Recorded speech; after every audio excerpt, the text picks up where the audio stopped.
Vamos a comenzar en el versículo 25. Dice, y aquí un intérprete de la ley se levantó y dijo para probarle: Maestro, ¿haciendo qué cosa heredaré la vida eterna? Él le dijo: ¿qué está escrito en la ley? ¿Cómo lees? Aquel respondiendo dijo: amarás al Señor tu Dios con todo tu corazón y con toda tu alma y con todas tus fuerzas y con toda tu mente, y a tu prójimo como a ti mismo. Y le dijo: bien has respondido, haz esto y vivirás. Pero él, queriendo justificarse a sí mismo, dijo a Jesús: ¿y quién es mi prójimo? Respondiendo Jesús le dijo: un hombre descendía de Jerusalén a Jericó y cayó en manos de ladrones, los cuales se despojaron e hiriéndole se fueron dejándole medio muerto. Aconteció que descendió un sacerdote por aquel camino y viéndole pasó de largo. Asimismo un levita, llegando cerca de aquel lugar y viéndole pasó de largo. Pero un samaritano que iba de camino vino cerca de él y viéndole fue movido a misericordia. Y acercándose vendó sus heridas y echándoles aceite y vino y poniéndole en su cabalgadura lo llevó al mesón y cuidó de él. Al otro día al partir sacó 2 denarios y los dio al mesonero y le dijo: cuídamele, y todo lo que gastes de más yo te lo pagaré cuando regrese. ¿Quién pues de estos 3 te parece que fue el prójimo del que cayó en manos de los ladrones? Él le dijo: el que usó de misericordia con él. Entonces Jesús le dijo: ve y haz tú lo mismo. Les voy a pedir que oremos una vez más. Padre Celestial, estoy agradecido de poder tener este culto de media semana y poder congregarnos, Señor. Te pido de que me ayudes a ser un buen mensajero, a poder explicar el mensaje de la palabra como tú lo deseas y que tú seas glorificado, Señor. Doy gracias porque también vamos a estar compartiendo peticiones los unos por los otros, y qué bueno es reunirnos los hermanos juntos en armonía. Es maravilloso, no hay un mejor lugar donde podríamos estar. Doy gracias por la iglesia. Señor, oramos y damos gracias en el nombre de tu Hijo Jesús. Amén. Entonces, aquí tenemos una de las ocasiones en las que Jesús enseña con una parábola. Las parábolas son probablemente de mis partes favoritas o de las maneras más favoritas que yo tengo en las que Jesús se enseñaba. Jesús, sin duda, porque es Dios y también porque lo podemos ver reflejado en la Escritura, era un excelente maestro. Él era muy bueno para enseñar y él ideó las parábolas, esta manera en la que él tomaba una historia, él creaba una historia, utilizaba una historia ficticia con elementos que todos entendían, elementos cotidianos, elementos del diario vivir, que tenía una enseñanza y estaba diseñada para que los que realmente querían entender y aprenderlas entendían, pero quienes tenían su corazón endurecido y no querían entenderlas no las entendían. Entonces, en muchas ocasiones él las usó para poder enseñar cuando estaba con un grupo diverso, donde había muchas personas que querían aprender de él, pero muchas otras que buscaban ocasiones para hacerle caer. En el 25 se nos dice de que se levantó alguien para probarle. Y esto sucedió mucho, sobre todo con los religiosos. Dice que era un intérprete de la ley, o sea, era alguien que conocía la ley. Leyendo en algunos comentarios pude ver de que incluso algunos de los escribas tenían memorizado los 5 primeros libros de la Biblia completos. Imagínate.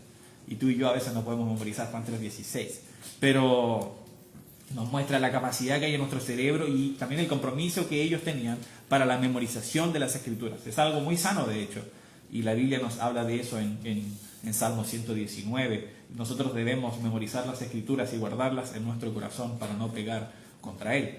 Y en esta ocasión es probado Jesús por esta persona: ¿qué debo hacer para heredar la vida eterna? Y así como cuando se acercó el joven rico, Jesús sabía lo que pasaba en el corazón de esa persona también. Entonces, sabiendo también que era un escriba, le pregunta qué está en la ley. Alguien que conocía la ley, un intérprete, alguien que conocía la ley. Y él lee lo que nosotros vemos que es este gran mandamiento que Dios había dado a los israelitas: amarás al Señor con todo tu corazón y con toda tu alma y con todas tus fuerzas y con toda tu mente. Ese es el primer gran mandamiento. Y es algo muy bueno porque en ese mandamiento se resume todo cómo debe ser nuestra interacción y la interacción del ser humano con Dios. Ahí está todo resumido. ¿Cómo debo yo acercarme? O ¿cómo son las cosas? O mi trato con Dios, lo que estoy haciendo con Dios, ¿está bien o está mal? Tú puedes analizar cómo está tu relación con Dios preguntándote si estás cumpliendo ese mandamiento o no. Tú puedes empezar a preguntarte: ok, no me estoy congregando. ¿Eso muestra que amo a Dios o no? No. ¿Estoy leyendo la Biblia cada día? ¿Eso muestra que yo amo a Dios o no? Sí, porque estás escudriñando su palabra cada día? ¿Cuál es tu actitud cuando eres reprendido por Él? Etcétera, etcétera, etcétera. Puedes ver cada aspecto de tu vida y cómo está tu relación con Dios. Y lo puedes evaluar bajo esta gran pregunta. ¿Estás amando a Dios con todo tu corazón y con todas tus fuerzas y con toda tu mente? Y si nosotros somos honestos, no siempre es así. Nosotros no hemos cumplido esto al 100%. No hay nadie aquí, ni fuera de estas instalaciones, que haya cumplido esto al 100%. También tiene el segundo, dice, y a tu prójimo como a ti mismo. Es un mandamiento muy práctico. Dios sabe cuánto nos amamos a nosotros mismos. Nosotros nos bañamos, nosotros nos compramos comida, nosotros nos vestimos. Si nos sentimos mal o nos enfermamos, vamos a un médico, a un enfermero, como el hermano de aquí, el hermano Nelson, sí, y tomamos medicamentos, etcétera, etcétera, etcétera. Y es porque nosotros nos preocupamos de nuestro propio bienestar. Incluso a veces somos soberbios y cuando son temas pequeños nos preferimos a nosotros por sobre a los demás. Y Jesús y Dios sabían esto, y es por eso que ese mandamiento es tan simple, pero tan bueno. Si yo trato a los demás como me trato a mí mismo, el mundo cambiaría mucho y mis relaciones personales se verían mucho más beneficiadas. Entonces, en eso se resume toda la ley, porque si tú vas a los 10 mandamientos también y ves el amor al prójimo, yo si amo al prójimo no le voy a robar, si yo amo al prójimo no le voy a dar falso testimonio, si yo amo a mi prójimo si yo amo a mi esposa, por ejemplo, que es mi prójimo, no voy a cometer adulterio, o si amo al cónyuge de ella, yo no voy a cometer adulterio. Entonces, todas las cosas que tú ves en la ley se cumplen en eso. Y las puedes resumir o el amor a Dios o el amor al prójimo. Y Jesús le dijo, bien has respondido, haz esto y vivirás. Entonces aquí lo que debió haber pasado en el corazón de la persona que le estaba preguntando era haber dicho, wow, yo no siempre he hecho eso. Quizás ha hecho un buen esfuerzo, quizás dentro de todo era un buen ciudadano, un buen prójimo, quizás era una persona muy devota, pero no siempre es así. Y es por eso que en el 29 dice, pero él queriendo justificarse. Y yo creo que como un intérprete de la ley, una persona muy estudiada, quizás trató de encontrar a lo que se le suele llamar la letra chica, ¿no? Como que, pero ¿qué significa prójimo? ¿Cómo definimos prójimo? Y ¿sabes qué? Es muy bueno estudiar la Biblia y a veces es muy útil cosas como, no sé, tener las palabras en el griego. Eso también es útil. Nos ayuda a veces a entender palabras o versículos difíciles. O a veces tener versiones más antiguas. Por ejemplo, a veces la Biblia 1909, a veces tiene la Reina Valera 1909, tiene algunos versículos que cambian un poco y que dan un significado interesante. Como por ejemplo en Génesis 1:1 dice, en el principio crió Dios, no creo, crió Dios los cielos y la tierra. Y si tú buscas la definición de criar, tiene otras acepciones, como dar sentido a algo que no lo tiene, o crear algo de la nada y dice algo propio de Dios. Es algo bien interesante. Pero esos mandamientos que Dios había dado eran tan simples, eran tan sencillos, no había nada que interpretar. Lo que estaba diciendo él era una excusa, como para justificar su mal actuar con su prójimo. Y es por eso de que Jesús comienza con esta historia. Dice, respondiendo Jesús dijo, un hombre descendía de Jerusalén a Jericó y cayó en manos de ladrones, los cuales le despojaron y hiriéndole se fueron, dejándole medio muerto. La circunstancia que aquí ocurre es bien poderosa porque a Jesús, lo que Jesús está relatando le puede suceder a cualquier persona. Ahora quizás tú dices aquí en Coyhai que no pasan estas cosas, podría ser. No sé, cada día la gente con la que yo converso me dice, no, Coyhai, es que ya no es como antes, está muy peligroso, yo no salgo en la noche. No sé si están así, tengo mis dudas, no estoy tratando de decirte que salga a la 1 de la mañana, es la población más peligrosa, pero cosas malas nos van a suceder y nos pueden suceder a todos. Y lo que sucedió aquí era algo muy común. Y quizás en tu vida no se va a reflejado como un ladrón golpeándote, dejándote medio muerto, pero quizás va a ser por una situación difícil. Quizás pierdes tu trabajo así y te ves en una circunstancia muy complicada. Quizás tienes problemas familiares. Algún familiar es diagnosticado con un muy mal diagnóstico, una enfermedad muy difícil que requiere un tratamiento muy caro, o que la expectativa de vida se reduce mucho y no lo esperabas. Entonces, muchas veces nos pueden suceder ese tipo de cosas que no están bajo nuestro control y que nos dejan un poco a la deriva, desamparados y con necesidad de ayuda. Y esto nos puede suceder a todos. Eso es algo muy bueno entenderlo. Después se nos menciona a dos personas que primero encuentran a este hombre que estaba medio muerto. Aconteció que descendió un sacerdote por el camino y viéndole pasó de largo. Entonces, ¿por qué Jesús utilizó a un sacerdote? Estaba hablando con una persona que tenía conocimiento de la ley y que era una persona religiosa. Entonces, un sacerdote era alguien de mucha importancia, era alguien respetado, era alguien que uno esperaría que tuviera misericordia y que pudiera preocuparse de las personas y ayudarlos en necesidad. De hecho, yo creo que es muy sano que, por ejemplo, las iglesias se preocupen de ayudar a la comunidad con cosas físicas. La Biblia nos enseña que debemos preocuparnos de las viudas y de los huérfanos, y eso es muy bueno. Y es muy bueno que nuestra iglesia participe en cosas así también. Pero el sacerdote, que uno esperaría que fuera una persona benevolente, amable, pasa de largo. Después dice asimismo un levita, similar a un sacerdote. Recordemos que eran los de la tribu de Leví, eran los encargados del templo, y a diferencia obviamente de todas las naciones que tenían su porción de la tierra, ellos vivían del templo y de lo que llegaba de los diezmos de esos vivían. Entonces eran también personas consideradas espirituales. Y a veces pasa eso también en nuestro día a día. Personas que tú considerarías cristianas, personas que tú considerarías ellos son realmente de ayuda, no lo son. Son a veces las personas más mezquinas, más pesadas, más crueles, más frías. Y no debe ser así con nosotros. Dice, pero un samaritano. Entonces aquí Jesús utilizó un grupo que claramente a los judíos les desagradaba. Los judíos odiaban a los samaritanos.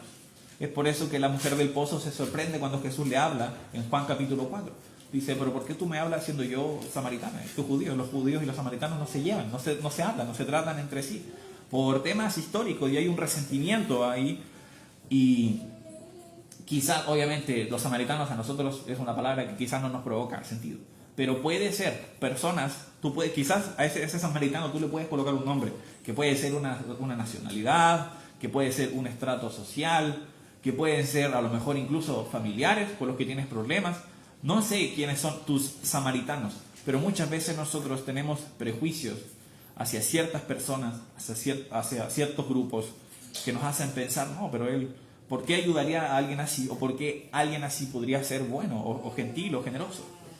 Dice, pero un samaritano que iba de camino vino cerca de él y viéndole fue movido a misericordia. Te pido que me acompañes, por favor, a 2 de Timoteo, por favor, capítulo 3. 2 de Timoteo, capítulo 3.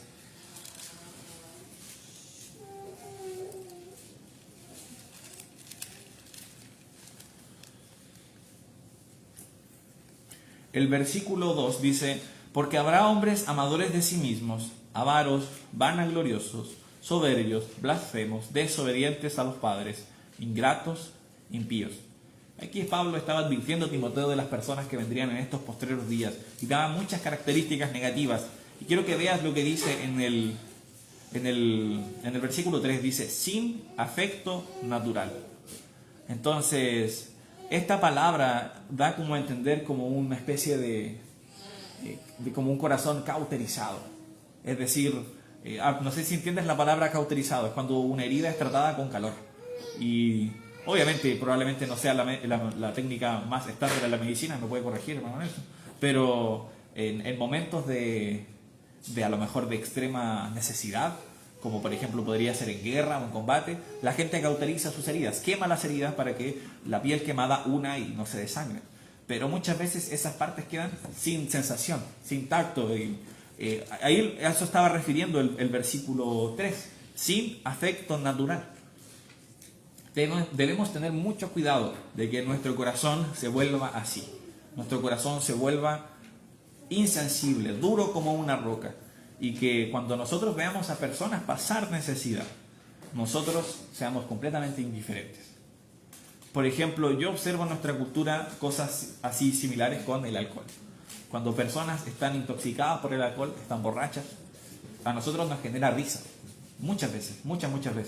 La gente se ríe por lo que dicen. Y ¿sabes qué? Muchas veces es chistoso. Cuando tú consideras el daño que se está haciendo, los problemas familiares que eso trae a esa persona, los problemas económicos, que eso es tener un vicio como el alcohol, no es chistoso. Pero nuestros corazones los insensibilizamos al problema del alcohol lo insensibilizamos al problema del pecado y ahora la borrachera de esa persona nos parece un chiste. Y no debe ser así. Nosotros no debemos tener un corazón duro, un corazón insensible. Todo lo contrario. La persona que Jesús describe fue movida a misericordia. Vio a esa persona en necesidad y dijo, debo hacer algo al respecto. Esa debe ser tu actitud. Tú debes ver a una persona en necesidad y decir, debo hacer algo. Jesús habla de las limosnas. Si me acompañas rápidamente a Mateo 6, guardando tu lugar en Lucas 10, Mateo 6. Cuando Jesús hablaba de la limosna, de hacer justicia frente a las otras personas, no se refería a que no debíamos hacerlo, sino a cómo lo hacíamos. Dice en el versículo 1, guardaos de hacer vuestra justicia delante de los hombres, para ser vistos de ellos. De otra manera no tendréis recompensa de vuestro Padre que está en los cielos. Cuando pues des limosna, no hagas tocar trompeta delante de ti, como hacen los hipócritas en las sinagogas y en las calles, para ser alabados por los hombres. De cierto os digo que ya tienen su recompensa. Mas cuando tú des limosna, no sepa tu izquierda lo que hace tu derecha, para que sea tu limosna en secreto, y tu Padre que ve en lo secreto te recompensará en público. Justo hoy día yo me había juntado con el hermano Dusa y habíamos hablado bastante de finanzas, me estaba dando consejos, coaching, así, bien profesional. Y hablábamos de lo importante que es ser generoso. Qué importante es poder ayudar a las personas que tienen necesidad y poder, obviamente, no generar en ellos una dependencia, como que tú le vas a regalar y ayudar en todo, pero sí, cuando ves a una persona en necesidad, es muy bueno de que tú ayudes. Y eso va a requerir sacrificio. No necesariamente monetario en todas las ocasiones, pero va a requerir sacrificio de tiempo, va a requerir un sacrificio físico, a lo mejor te vas a cansar ayudando a esa persona, pero es lo que Jesús quiere que nosotros hagamos. Lo que Jesús atacaba cuando hablaba de la limosna no era la limosna en sí, sino que algunas personas la estaban haciendo para ser vistos de los hombres. Es decir, hacían sus buenas obras y dice que tocaban trompetas, como que hacían, ahora voy a ayudar a esta persona que está en la calle. Como estas personas, es un contenido en las redes sociales muy popular, que a lo mejor ayudan a personas en situación de calle, o ayudan a negocios pequeños, que no está mal en sí, pero obviamente lo hacen porque reciben visitas. Y obviamente con esas visitas financian sus maneras de ayudar a las personas, y eso no es necesariamente malo. Pero ¿qué tan positivo sería que lo hicieran sin que las personas les empezaran a aplaudir y empezaran a mirar, y simplemente lo hicieran porque desean hacerlo? Entonces, se nos menciona aquí, volviendo a Lucas capítulo 10, que el hombre, el samaritano, no hizo ningún alarde ni nada, sino que él simplemente vio, se fue movido a misericordia y acercándose vendó sus heridas. Algo muy positivo de que nosotros seamos empáticos es, obviamente, yo me acuerdo cuando estaba en el liceo, me lo describieron la empatía, o en el colegio probablemente fue, como colocarse en los zapatos de los otros. Y yo decía, ¿cómo en los zapatos? Decía, no, porque tú te colocas en su lugar y entiendes lo que está pasando. Y sí a todo eso. Nosotros debemos colocarnos en su lugar. Como les mencionaba, lo que le ocurrió a esta persona en la parábola nos puede ocurrir a cualquiera de nosotros. Una desgracia así, nadie está libre de ese tipo de desgracia. Entonces, yo considerando eso, debo decir, ¿cómo me gustaría que me trataran a mí en una situación así? Como Jesús nos dejó esta ley de oro o la ley real, la regla de oro, hacer con otros lo que me gustaría que hicieran conmigo. Entonces, si yo me veo en una situación así, yo quisiera ayuda. Pero no debe quedar solo en el sentimiento de, oh, qué pena por lo que está pasando esta persona. No solo con un corazón blando, un corazón sensible. No basta con eso. Todos podemos tener un corazón sensible. A todos les puedo mostrar un video de una persona que la está pasando muy mal y todos nos vamos a sentir tristes y vamos a llorar y vamos a decir qué pena. Pero no todos son los que hacen algo al respecto. Y eso es algo muy importante. La misericordia que sintió esta persona le llevó hacia la acción. Dice que se acercó, vendó sus heridas, echándolas en aceite y vino, y poniéndola en su cabalgadura, lo llevó al mesón y cuidó de él. Un mesón era un lugar donde las personas, se podría decir que era como un hostal, donde las personas podían dormir. Por eso que Jesús nació en un pesebre, porque la Biblia dice que no había lugar para él en el mesón. Y no solo se preocupó de sanar sus heridas, de llevarlo a un lugar seguro, incluso se preocupó de los gastos que podría llegar a necesitar después. Dice, otro día al partir sacó 2 denarios, y todo lo que gastes de más yo te lo pagaré cuando regrese. Ahora, algo muy bueno es cuando nosotros somos confrontados por el Señor acerca de un problema de nuestro corazón, siempre debemos ser muy honestos. Me gusta porque la persona que estaba escuchando la parábola respondió bien. Se le preguntó, ¿quién pues de estos 3 te parece que fue el prójimo del que cayó en manos de los ladrones? Él dijo, el que usó de misericordia con él. Entonces Jesús le dijo, ve y haz tú lo mismo. Entonces ahí la persona se dio cuenta, wow, mi prójimo son todos, incluso los samaritanos, y yo debo ser misericordioso también. Una razón por la que debemos ser misericordiosos es porque nuestro Señor Jesús era misericordioso. Acompáñame por favor a Lucas 7. Lucas capítulo 7 y vamos a leer el versículo 11. Dice, aconteció después que él iba a la ciudad que se llamaba Naín, e iban con él muchos de sus discípulos y una gran multitud. Cuando llegó cerca de la puerta de la ciudad, he aquí que llevaban a enterrar a un difunto, hijo único de su madre, la cual era viuda y había con ella mucha gente de la ciudad.